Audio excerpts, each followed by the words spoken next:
ملائیے نا، اور جب آپ ملائیں گے تو پھر ہم الگ الگ کریں گے۔ سیاست شر ہے، دین خیر ہے، یہ دونوں مل نہیں سکتے۔ اب یہ چھوٹی موٹی سیاست جو ملکوں وغیرہ کی ہوتی ہے نا، کہ جس کو مطلب آپ پڑھتے ہیں اور جو اخباروں میں آتی، اس کی بات میں نہیں کر رہا ہوں۔ یہ تو چلنا ہی چل رہا ہے، ملکوں کو تو چلانا ہے نا، یہ ہر ملک کی سیاستیں اپنی اپنی ہیں، اس سیاست کی بات نہیں ہو رہی، وہ آپ چاہے جیسے چلائیں، اس میں وہ آپ اپنی اسلامی سیاست نہ ڈالیے گا جو آپ کی چل رہی ہے، ورنہ آپ کی بھی اپنی خراب ہو جائے گی جو آپ نے بنائی ہے۔ یہ بتا دیں، دیکھیے ان سب نے بنائی ہے انگریزوں کی سیاست دیکھ کر، جو لا تھا پرانا انگریزوں کا، اسی پہ عدالت چل رہی، اسی پہ آفس چل رہے، یہ لفظ بھی سارے انہی کے دیے ہوئے، بیوروکریٹس، اس کی جگہ اردو کہاں ہے، گورنر ان کا دیا لفظ ہے، آپ کے پاس کیا ہے؟ کچھ بھی نہیں، سارے لفظ فائل، یہ وہ اردلی، یہ کیا کہیں، مطلب سب لفظ بنتے، ہائی کورٹ، یہ سارے ٹرم، سارے لفظ، ساری ترکیبیں سب انگریزوں کی اب تک نہیں ختم کر سکے، اردو کے، عربی کے، فارسی کے کچھ نہیں لا سکے، اس لیے کہ قانون ان کا بنایا ہوا ہے، تو ان کی قانون کی زبان بھی چل رہی ہے، اس کو تبدیل کرتے کرتے کرتے جب کرنا چاہیں، جب نہ کرنے کے لیے اسلامی نظام چاہیے، اسلامی نظام کے لیے اگر آپ اسلامی پرانی سیاست لائے سب بگڑ جائے گا، یہ میں بار بار کہہ رہا ہوں۔ اب لے دے کے ایک ہی آسرا رہ جاتا ہے کہ علی سے پوچھیں کہ کیا ہے اسلامی حکومت، کیا ہے اسلامی حکومت، تو پھر علی بتائیں۔ اسی لیے پولیٹیکل سائنس ایم اے میں نہج البلاغہ پوری دنیا میں چلتی ہے، اس کے خود میں پڑھائے جاتے، لوگوں کو معلوم ہے کہ اس میں کیا راز ہے، اس لیے کہ علی نے حکومت کا طریقہ بتایا ہے۔ اگر حکومت صحیح بن گئی تو عوام شر سے محفوظ رہیں گے، سارا مسئلہ یہ ہے۔ اس وقت ہر ملک کا مسئلہ یہ کہ ہم شر سے کیسے بچیں، اور یہ پتہ نہیں آئے گا کدھر سے شر، شرع کے در سے جائے گا، اس سے بچنا ہے، اور اسے دیکھا نہیں اچانک، تو اس غیب والے شر کو غائب کرنا ہے، اس کے وجود کو ختم کرنا ہے، اس کے وجود کو ختم کرنے کے لیے غیب کو ماننا ہے۔ اچھا جب مہدی کو مانیں گے تو مہدی کے اجداد کو مانیں گے، جب مہدی کے اجداد کو مانیں گے تو پھر ان کی حکومت کے طریقوں کو بھی لانا پڑے گا، کہ کیا طریقہ ہے، ظاہر ہے۔ دیکھیے کوئی آسمان سے حکومت نہیں اترتی کہ وہی ہو جائے کہ یہاں پر کیا کرنا چاہیے۔ میں نے مثال دی تھی جب سپتین میں کہ انڈیا نے کہا ہمیں اتنے آدمی چاہیے ورنہ پہ حملہ کر دیں گے، تو اس کا کیا جواب ہے؟ واجپئی نے کبھی کہا تھا کہ جب حملہ کرنا چاہتا واجپئی نے اپنے دور میں، فوجیں لگا دی تھی، تو کہا تھا بت شکنوں کو ہم شکست دیں گے، کسی نے جواب نہیں دیا اس کہ بت شکن کہہ کر اس نے ذلیل کر دیا کہ بت شکنوں کو شکست دے دیں گے، یہ بیان آیا تھا واجپئی کا۔ تو یہاں پر بڑے مسئلے ہوتے ہیں، قدرت نے اس کا انتظام رکھا ہے، قدرت نے اس کا انتظام رکھا ہے کہ میری طرف سے کیا چاہیے تمہیں، تو وہ جواب نماز پڑھ کے نہیں ملے گا، روزہ رکھ کے نہیں ملے گا، حج کر کے نہیں ملے گا، اہل بیت سے محبت کر کے جواب ملے گا، اور کیسے ملے گا وہ بھی سن لیجیے، وہ بھی سن لیجیے۔ عرب میں عبد الملک بن مروان کے دور تک سکہ جو چلتا تھا وہ روم کا چلتا تھا، عرب یہ جانتے ہی نہیں تھے، جو سکے چلتے تھے سونے چاندی کے وہ روم سے بن کے آتے تھے، اور وہ رومی سکہ ہوتا تھا، رومی سکہ ہوتا تھا۔ اب کیا کرے، بڑا مسئلہ تھا، مسئلہ درپیش ہو گیا، امام سے پوچھا گیا، پانچویں امام، امام محمد باقر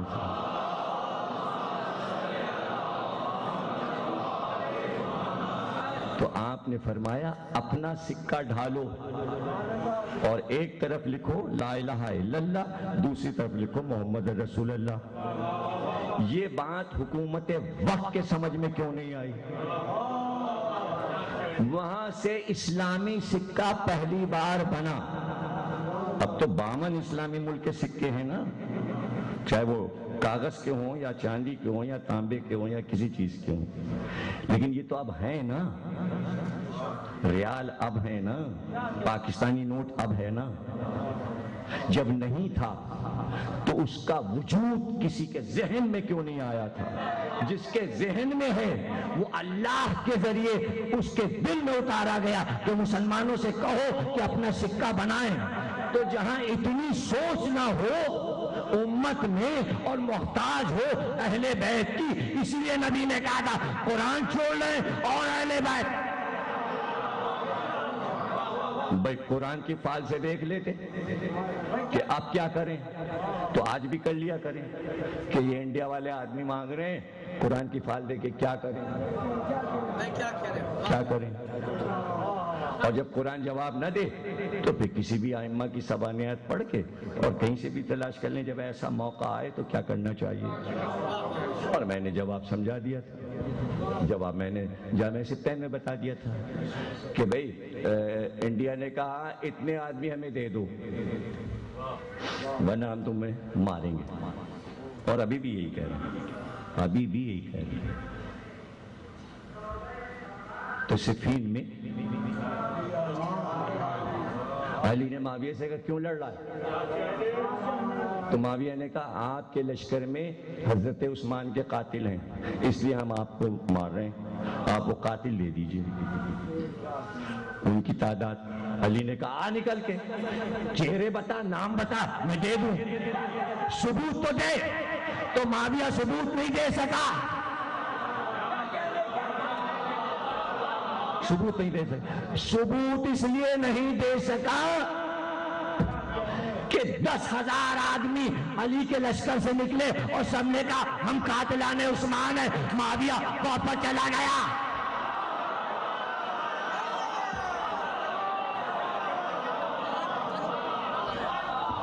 تو اب یہاں کیا ہوگا؟ اگر پاکستان کو حضرت علی کی جگہ رکھیں اور پورے پاکستان کے عوام کو حضرت علی کے لشکر کی جگہ رکھیں اور ہندوستان کو معاویہ سمجھیں، ٹھہر جائیے، ابھی فیصلہ ہو رہا ہے نا کہ کیسے فیصلہ کریں ائمہ کی تاریخ کی روشنی میں۔ تو اب انڈیا نکل کے آئے اور کہے کہ لا بھائی وہ ہمارے مجرم دو جنہوں نے ممبئی کے ہوٹلوں کو تاراج کیا، تاج محل میں بمبارڈ کیا، لوگوں کو مارا، تو پورا پاکستان مل کر چلائے ہم نے بمبئی ہوٹل تباہ کیا، انڈیا واپس چلا جائے گا۔ اور پھر اور کیا ہو سکتا ہے؟ اس میں زرداری صاحب بھی کہیں، اس میں یوسف صاحب وزیر اعظم بھی کہیں، اس میں قاضی حسین احمد بھی کہیں بمبئی ہوٹل میں ہم تھے، ہم نے اڑایا، نواز شریف کہیں ہم نے اڑایا۔ یہاں تو سب اپنی جان بچا کے کچھ لوگوں کو دینا چاہ رہے ہیں، یہی تو دنیا کی تاریخ میں اور سیرت علی میں فرق ہے۔ کچھ نہیں سمجھے، کچھ نہیں سمجھے۔ پتا چلا کہ کچھ مجرم ایسے ہوتے ہیں کہ کوئی ان کا الزام اپنے سر نہیں لینا چاہتا، تو ہم بھی تو اسی لیے یہاں ان سے بچ کے سقیفہ کا الزام ہم اپنے سر نہیں لینا چاہتے، ہم نہیں لینا چاہتے۔ کو ہم برا کہہ رہے ہیں، غنملہ کو ہم برا کہہ رہے ہیں، سنان کو ہم برا کہہ رہے ہیں، اشعث کو ہم برا کہہ رہے ہیں، ابن زیاد کو ہم برا کہہ رہے ہیں، یزید کو ہم برا مان رہے ہیں، برا کہہ رہے ہیں، لیکن آپ برا مان رہے ہیں، ہم ان کو اگر وہ شیعہ تھے تو آپ یزید کا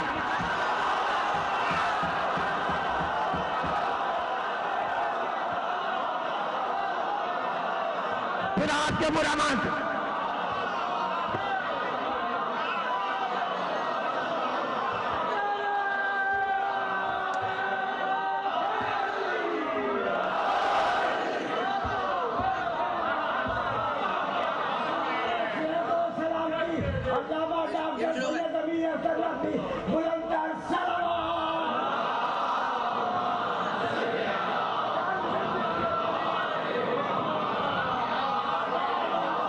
برا کیوں مانا؟ مزہ تو جب تھا اگر وہ شیعہ تھے سب تو ہمارے ساتھ آ کے ان شیعوں کو برا کہو، برا کہو ان کو، جو بڑے برے شیعہ تھے جنہوں نے حسین کو قتل کیا، اور سب کے لو نام، سب کے نام لو، کون کون سے تھے، اور پھر اس کے بعد بتانا ان کو کون شیعہ لائے تھے۔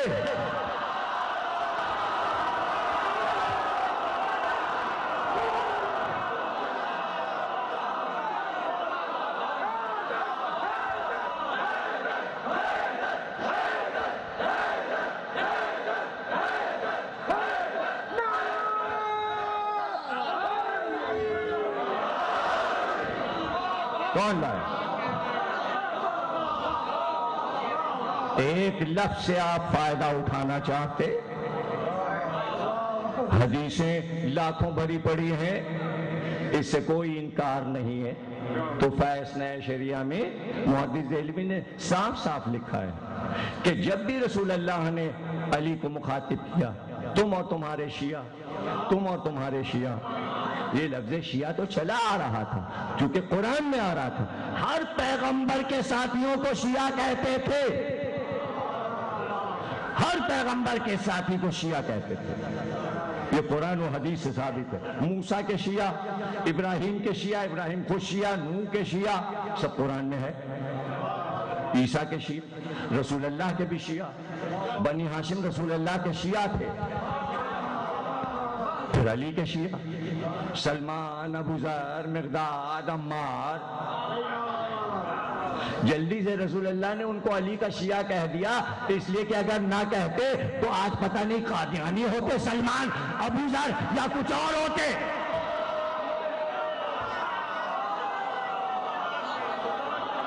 ٹائٹل دے دیا رسول اللہ نے، یہ سلمان شیعہ علی ہیں، یہ عمار شیعہ علی ہیں، یہ جابر بن عبداللہ انصاری شیعہ علی ہیں۔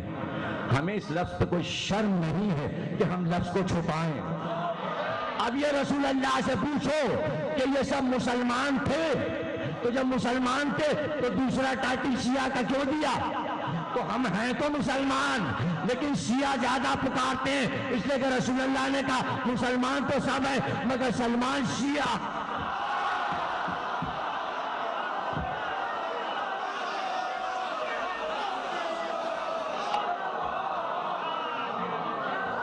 سمجھ گئے؟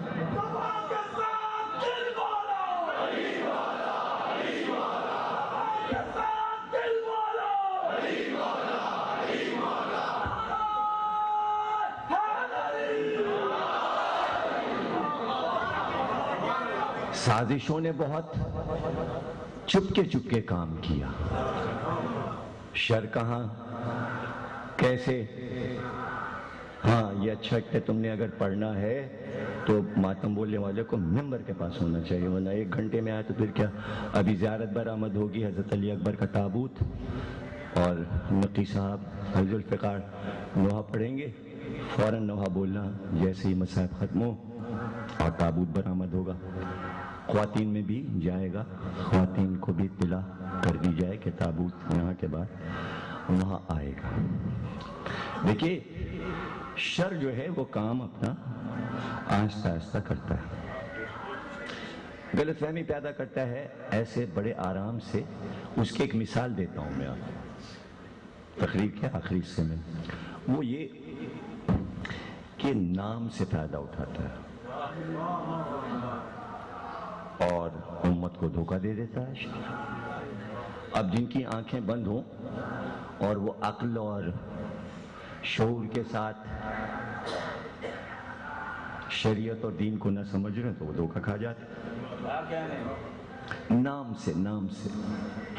ان کا بھئی یہ جنگ حنین میں سارے مسلمان بھاگ گئے، سب بھاگ گئے، مگر حضرت ابو سفیان ٹکے رہے، فضائل کا گوشہ ڈھونڈ لیا، یزید کے دادا کے لیے ایک گوشہ ڈھونڈ لیا، وہ نہیں بھاگے۔ دیکھیے دھوکہ کھا گئے عوام۔ وہ پہلا کون ہوگا جس نے یہ دھوکہ دیا؟ اسے پکڑا جا سکتا ہے لیکن چھوڑ دیجئے، یہ پتہ لگا لیں کہ یہ دھوکہ بنا کیسے، یہ شر نے یہ کام کیا کیسے۔ وہ سن لی، وہ کافی کہ کیسے کام کیا۔ وہ کام ایسے ہوا کہ حضرت عبد المطلب رسول اللہ کے دادا، حضرت عبداللہ کے والد، تو انہوں نے زمزم کی تلاش میں کنواں کھودنا چاہا تلاش کرنے کے لیے۔ تو اس وقت ان کے ایک بڑے بیٹے تھے، ان کا نام تھا حریث یا حرس یا حارث، 3 طریقے کے لکھا ہوا ہے، حریث، حرس، حارث۔ حرس زیادہ مشہور ہے، سے آتا ہے، بڑی ہے رے اور سے حرس۔ تو عربوں نے ان کا ساتھ نہیں دیا خدائی میں، تو انہوں نے اللہ سے دعا مانگی کہ مجھے 12 بیٹے دے دے تاکہ پھر میں کسی کا محتاج نہ رہوں۔ اللہ نے ان کی سن لی اور عبد المطلب کو 12 بیٹے دے دیے، لیکن سب سے بڑے حرس تھے۔ ان کو بھی، یعنی جو بڑے بیٹے حرس تھے عبد المطلب کے، اللہ نے ان کو بھی 10 بیٹے دیے۔ ان 10 بیٹوں میں جو سب سے بڑا بیٹا تھا اس کا نام تھا عبداللہ، کنیت تھی ابو سفیان۔ تو یہ حضور کے اور حضرت علی کے ہوئے سگے چچزاد بھائی، ان کا نام یوں لیا جاتا ہے ابو سفیان بن حارث بن عبد المطلب۔ اس ابو سفیان کا نام یوں لیا جاتا ہے ابو سفیان بن حرب بن امیہ۔ اب یہ حرب اور حرس کو سمجھ لیجئے، سے کے نقطے ہٹائے، ایک نقطہ نیچے لگا دیا، حرس حرب ہو گیا۔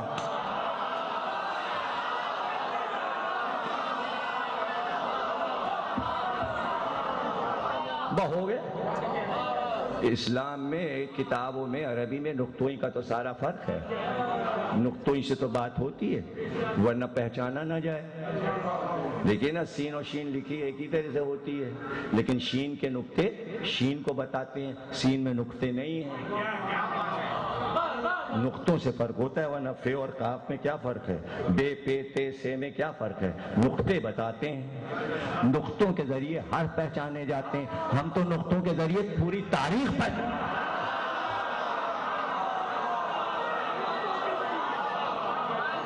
یہ دیکھیں ہمارے بھائی ڈاکٹر رجز عباس نقوی ماشاءاللہ امروہے کی بڑی اچھی شخصیت ہیں، ڈاکٹر ہیں۔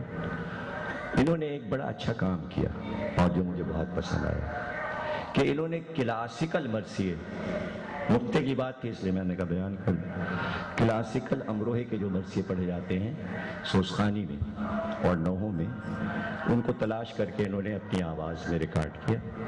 اور اس کے علاوہ چھجن صاحب کا ایک نوحہ کلاسیکل میں، ناظم صاحب کا، عزت صاحب، سب کے ایک نوحے۔ تو یہ بڑا اچھا کام انہوں نے کیا اور اللہ ان کو ترقی دے، اور ان کی سی ڈی آپ ضرور دیکھیے کہ انہوں نے کیسے یہ کام کیا۔ اور یہ مشکل ترین لیجیے، یہ کام بھی رہ گیا، بھائی معاف کیجیے گا مجھے، یہ مرکز علوم اسلامیہ کا کام ہے۔ دیکھیے ذوالجناح پہ کتاب میری ختم ہو گئی تھی اور یہ کل چھپ کے دوبارہ آ گئی ہے۔ اب جو لوگ تلاش کر رہے تھے تو وہ یہ کتاب یہاں بار اسٹال پہ موجود ہے، تو یہ تقریباً ایک 800-900 صفحے کی کتاب ہے۔ تو ذوالجناح اس کے باہر ذوالجناح نہیں ہے، پھر کہیں اور آپ کو کچھ نہیں ڈھونڈنا پڑے گا، جو کچھ ذوالجناح کے بارے میں سارا مواد اس کتاب میں بند ہے۔ اور یہ میری 15 تقریریں حضرت زینب پر ہیں، چونکہ حضرت زینب پہ تقریریں نہیں ملتی تھیں، تو خواتین کے لیے بھی اور ہمارے بچے اور جوان ان تقریروں کو جب پڑھیں گے تو حضرت زینب کا مکمل ایک ایسا وقار نظر آئے گا کہ پڑھنے کے بعد ان میں ایک ایسا شعور پیدا ہوگا کہ کس طرح حضرت زینب نے باطل کو اپنے خطبوں سے پامال کر دیا اور ہماری اس عزاداری کو حضرت زینب نے پوری دنیا میں پھیلا دیا۔ ایک صلوات پڑھیے گا۔ اب جہاں جہاں حضور کے چچا زاد بھائی ابو سفیان کا ذکر تھا اور جو بھی ان کی فضیلت تھی، وہ شاعر بہت اچھے تھے، وہ سرکار کی مدد کرتے تھے، وہ سرکار کی شان میں قصیدے کہتے تھے۔ جنگ حنین میں وہ رسول اللہ کے گھوڑے کی لجام کو تھامے ہوئے تھے، وہ ابو سفیان۔ وہ ابو سفیان ٹھہرے ہوئے تھے، مسلمانوں کو بہانہ ملا کہ ان کو ہٹاؤ اور اس ابو سفیان کو لاؤ۔ اب اس ابو سفیان کو تو امت بھول گئی، چونکہ اس نے کیا شر، وہ ہوا مشہور۔ انہوں نے شر نہیں کیا، یہ مشہور نہیں ہوئے، تو وہ ابو سفیان مشہور ہو گئے۔ اب اس کی شہرت سے فائدہ اٹھا کے تو ابو سفیان عبد المطلب کے بیٹے، سمجھے نا، تو یعنی کہ حرث کے بیٹے، عبد المطلب کے پوتے، ان کی بیٹی کا نام تھا میمونہ۔ یہ ابو سفیان جو ہیں عبد المطلب کے پوتے۔ اتنی اہم بات بتا رہا ہوں، تقریر ختم ہو گئی، بالکل خط پہ ہے تقریر، اس کو بھولیے گا نہیں، اسے میں نے چھپا بھی دیا، چھپی ہوئی بھی چیز موجود ہے، اور اس کے خلاف بہت پروپیگنڈا ہوتا ہے، بڑا مسئلہ ہے، اور وہ مسئلہ بھی آپ کے سامنے آتا ہے۔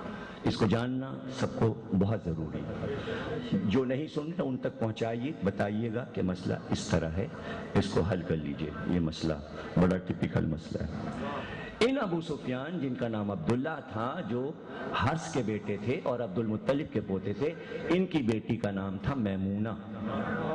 میمونہ کی شادی طائف کے ایک سردار ابی مرہ سے ہوئی، یعنی بیاہ کر ابی مرہ کو گئی۔ ابی مرہ حضور کے سپہ سالار تھے، ان کے لیے مشہور تھا کہ عیسیٰ کی شبیہ کو دیکھنا ہو تو ابی مرہ کو دیکھ لو۔ ابی مرہ اور میمونہ سے ایک بیٹی پیدا ہوئی، اس بیٹی کا نام ہے ام لیلہ۔ اس ام لیلہ کی شادی ہوئی امام حسین علیہ السلام سے، ان کے بیٹے شہزادہ علی اکبر۔ اب مشہور کیا کہ معاویہ کے بھانجے تھے حضرت علی اکبر، اور یزید کے پھوپھیزاد بھائی تھے۔ اے معاذ اللہ، بنی امیہ سے کیا رشتہ داری بنی ہاشم کی؟ کیسے حسین کے گھر پہ آ کر بنی امیہ کی نواسی آ سکتی تھی؟ کوئی رشتہ داری کبھی بنی ہاشم اور بنی امیہ میں نہیں ہوئی، اس لیے کہ وہ شر تھے، یہ خیر تھے۔ تقریر کا آخری جملہ، علی اکبر خیر تھے، شہزادہ خیر تھے۔ ننیال کی طرف سے بھی علی اکبر بہادر اور حسن، چونکہ بنی ثقیف قبیلہ تھا، طائف کا یہ قبیلہ حضرت ام لیلہ کا بنی ثقیف کہلاتا تھا، اور حضرت ام لیلہ خود بڑی عظیم خاتون تھی، بڑی عالمہ خاتون تھی، اور انہی ام لیلہ کی گود میں علی اکبر پلے تھے۔ لیکن جب سے علی اکبر کے نور کا ظہور دنیا میں ہوا، حضرت زینب نے امام حسین سے فرمائش کی تھی کہ اگر آپ اجازت دیں تو علی اکبر کو ہم پالیں۔ تو حضرت زینب نے علی اکبر کو پروان چڑھایا، اور پھوپھی کی محبت میں علی اکبر بنی ہاشم کے خاندان اور ان کے رہن سہن اور تعلیم و تربیت کی چھاؤں میں عباس سے تلوار چلانا سیکھی۔ امام حسین کی سیرت اور کردار کو علی اکبر نے اپنے میں ڈھال لیا تھا۔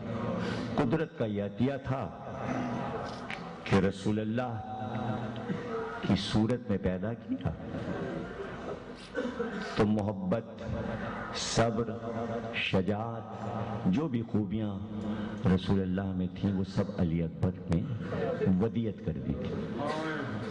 اور پھر علی اکبر چلتے ہیں تو لگتا ہے رسول اللہ چل رہے ہیں، آمد ہوتی ہے تو لگتا ہے رسول اللہ آ رہے ہیں، یعنی جیتی جاگتی رسول اللہ کی تصویر تھے